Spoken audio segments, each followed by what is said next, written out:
RTC బస్సుల్లో అందుల కోసం సౌండ్ వాయిస్ సిస్టమ్ ఏర్పాటు చేయనున్నామని మంత్రి దనసరి అనసూయ సీతక్క తెలిపారు.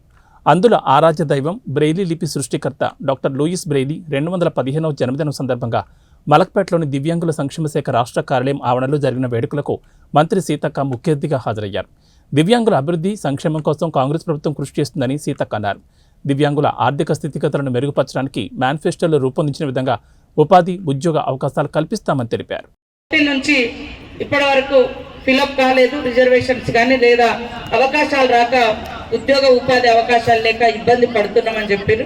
దాని గురించి కూడా ఒక నోట్ తయారు చేసుకొని రాబోయేటువంటి కాలంలో క్యాబినెట్ లో పెట్టి సీఎం గారి దృష్టికి తీసుకెళ్లి అవి కూడా వచ్చేటువంటి ఉద్యోగ నోటిఫికేషన్లలో మీ యొక్క విధి విధానాలను రూపొందించుకొని తప్పకుండా మీరు జీవితంలో, ఎందుకంటే ఇంత కష్టంగా ఉన్నా కూడా మరి కళ్ళు లేవనేటువంటి బాధ కాకుండా ఆ బాధను అధిగమించడం కోసం చదువు అనేటువంటిది లక్ష్యంగా పెట్టుకొని చదువుకొని ఎంతో మంది కలెక్టర్లు అయినరు లేదా వివిధ రకాల ఉద్యోగాలు చేస్తున్నారు. మరి నలుగురికి ఉపాధి చూపిస్తున్నారు. మీరు కూడా ఉపాధిలో ఉంటూ మీ తోడు ఉన్నటువంటి వాళ్ళందరికీ కూడా ఒక ఆదర్శప్రాయం.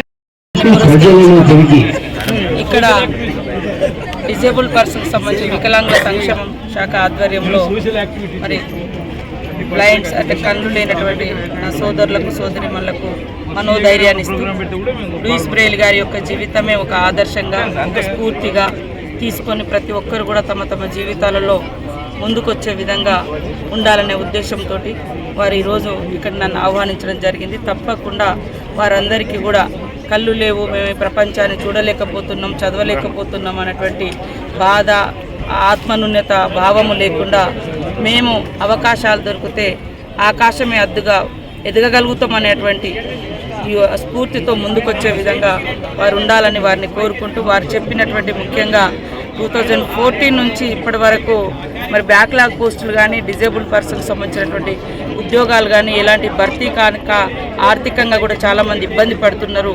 చదువుకొని పెద్ద పెద్ద ఉన్నత చదువులలో ఉన్నప్పటికీ కూడా చదువుకున్న దానికి తగ్గట్టుగా ఉపాధి లేక డిజేబుల్ పర్సన్స్ కష్టపడుతున్నారు. అదేవిధంగా మరి విజువల్లీ ఛాలెంజ్ పర్సన్స్ కూడా ఇబ్బంది పడుతున్నటువంటి పరిస్థితి ఉంది. వాటిని దృష్టిలో పెట్టుకొని ఖచ్చితంగా మేము ఒక ప్రణాళికబద్ధంగా వారికి కావాల్సినటువంటి సౌకర్యాలతో పాటు జీవితంలో స్థిరపడే విధంగా కావాల్సినటువంటి ఉపాధి మీద కూడా ప్రత్యేకంగా దృష్టి పెడతాం. రేపు రాబోయేటువంటి నోటిఫికేషన్లలో కూడా వాళ్ళ యొక్క వాటా ప్రకారం వారికి అందించే విధంగా ఇంకా మేము మా కాంగ్రెస్ పార్టీ మేనిఫెస్టోలో పెట్టినటువంటి అంశాలను కూడా రిజర్వేషన్స్ పెంచడం కానీ, బ్యాక్లాగ్ పోస్టులు కానీ, అదేవిధంగా పెన్షన్స్ కానీ ఇవన్నీ కూడా తొందరలోనే వాళ్లకు